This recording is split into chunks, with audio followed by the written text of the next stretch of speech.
mengidentifikasi bentuk umum dari berbagai jenis fungsi dan mengaplikasikan fungsi dalam pemecahan masalah sehari-hari. Langsung saja kita ke fungsi yang pertama, yaitu fungsi trigonometri. Nah, fungsi trigonometri ini adalah fungsi yang menggunakan sudut sebagai input dari menghasilkan nilai rasio dari sisi-sisi segitiga siku-siku. Ini segitiganya ya. Segitiga apa? Siku.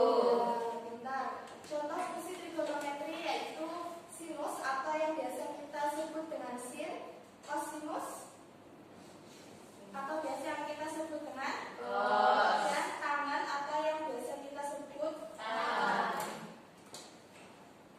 Nah, contoh pengaplikasian dari fungsi trigonometri ini digunakan untuk mengukur tinggi objek dengan sudut elevasi, memodelkan gelombang seperti air dan suara, serta menganalisis gerak harmonik pada fisika.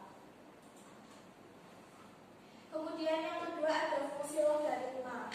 Fungsi logaritma ini adalah fungsi kebalikan dari fungsi eksponensial. Jika y sama dengan a pangkat x, maka fungsi logaritmanya adalah x sama dengan log a y. Nah, bentuk umum fungsi logaritma ini adalah fx sama dengan log a x. Oke.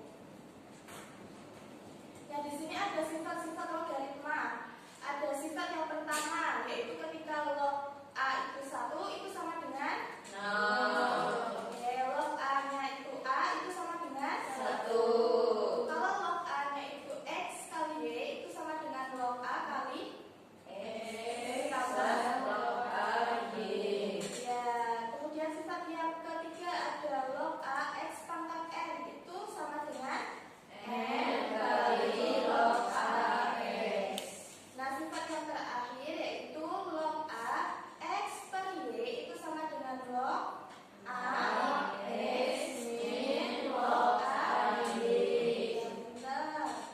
Nah, contoh aplikasi dari fungsi logaritma ini adalah untuk mengukur skala benda pada lautan, mengukur intensitas suara dengan skala desibel, dan model pertumbuhan populasi dengan laju menurun.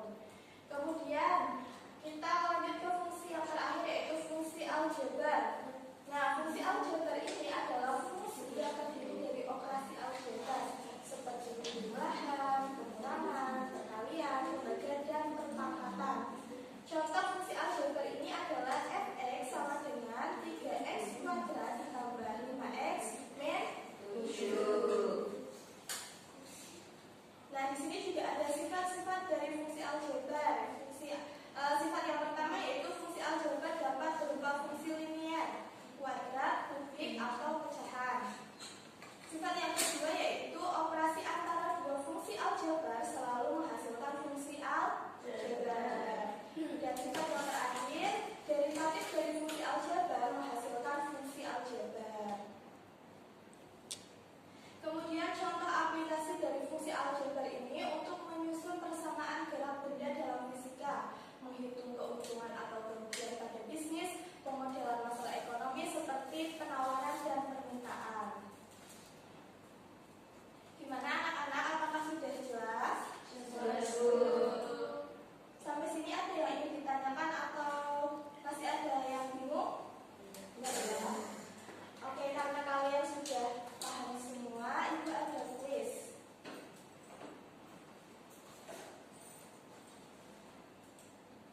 Nah, kuisnya ini nanti dikerjakan secara berkelompok. Jadi nanti kalian ibu bagi menjadi 3 kelompok.